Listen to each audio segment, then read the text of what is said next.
හරි. අපි මේ රජයේ විධායක නිලධාරී ඒකාබද්ධ කමිටුව හැටියට අද දවසේ මේ ජනාධිපති ලේකම් කාර්යාලය අසලට ආවේ විධායක නිලධාරී ඒකාබද්ධ කමිටුව හිටියට ජනාධිපතිතුමාට සංදේශයක් බාර දෙන්න. විශේෂයෙන්ම මූලික කරුණු දෙකයි. එකක් තමයි මේ රටේ ශ්‍රේෂ්ඨාධිකරණයේ විසින් 23/2014 කියන ශ්‍රේෂ්ඨාධිකරණ තීරණයක් ලබා දීලා තියෙනවා. විශේෂයෙන්ම රාජ්‍ය සභා කොමිෂන් සභාවට රාජ්‍ය පරිපාලන අමාත්‍යාංශය ඇතුළු වගඋත්තරකාර පාර්ශ්වයන්ට එම තීරණය ලබා දීලා මේ වෙනකොට මාස දෙකක් වෙනවා. ඒක ක්‍රියාත්මක කරලා නැහැ. ඒ වගේම ශ්‍රී ලංකා මානව හිමිකම් කමිෂන් සභාව විසින් දෙපාර්තමේන්තුවගත සේවාවල උසස් වීම සම්බන්ධව තීරණයක් ලබා දීලා තියෙනවා. ඒකට ක්‍රියාත්මක නොකිරීම නිසා ජනාධිපතිතුමාට නැවත වාර්තාවක් ඉදිරිපත් කරලා තියෙනවා.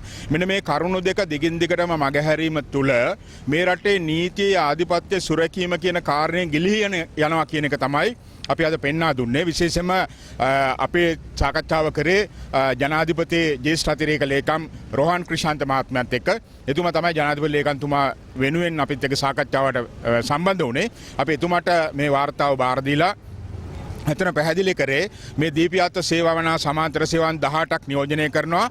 මේ අය තමයි මේ රටේ සියලු අමාත්‍යාංශ දෙපාර්තමේන්තුව හරහා රටේ රජයේ ප්‍රතිපත්තිමය තීන්දුව තීරණ ක්‍රියාත්මක කරන්නේ. ඒ නිසා මේ ශ්‍රේෂ්ඨාධිකරණ තීරණය හා මානවිකම් තීරණය ක්‍රියාත්මක කිරීම දිගින් දිගටම ප්‍රමාද කිරීම තුළ ඒ සේවාවන්ට අයත් 18000කට වැඩි නිලධාරීන් දැඩි සේවා අතෘප්තිකර තත්ත්වයකට පත් වෙලා තියෙනවා. ඒ වගේ වුන් කලකිරීමට පත් වෙලා තියෙනවා. ඒක රජයේ වැඩපිළිවෙලට හොඳ නෑ කියන එක තමයි අපි පෙන්නලා දුන්නේ.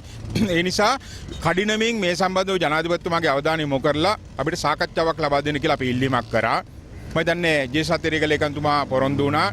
අපේ සංදේශය බාර අරගෙන එතුමාට ජනාධිපතිතුමාට දැනුවත් වීමක් කරලා සාකච්ඡාවක් ලබා දෙනවා කියන එක.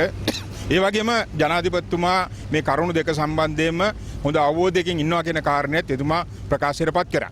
ඒ නිසා අපි බලාපොරොත්තු වෙන රජයේ විධායක නිලධාරී ඒකාබද්ධ කමිටුව හැටියට ඔය ආකාරයට පොරොන්දු වුණ ආකාරයකට රටට වැදගත් මම හිතන ආණ්ඩුවට වැදගත් මේ සේවාවන්ට වැදගත් මේ තීරණ දෙක සහ විශේෂයෙන් මේ නීතියේ ආධිපත්‍ය සුරකීමට අදාළ මේ තීරණ දෙක ක්‍රියාත්මක කරයි කියන විශ්වාසය ඇතුව තමයි අපි ආවේ.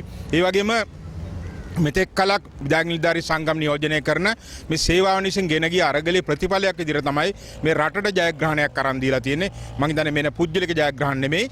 ඒ නිසා ඒක ක්‍රියාත්මක කරවා ගැනීම සඳහා යහපත් රාජ්‍ය සේවාවක් ඇති කරගෙන වෙනුවෙන් සහ මේ විෂමතා ඉවත් කළා සේවාවන් අතර සංහිඳියාව ඇති කළා ඉස්සරහට යන්න ගන්න ඕන ඉහළම ක්‍රියාමාර්ග ගන්න විධායක නිලධාරී ඒකාබද්ධ කමිටුව හැටියට අපි සූදානම්ව ඉන්නවා කියන එකත් මේ අවස්ථාවේ මතක් කරනවා.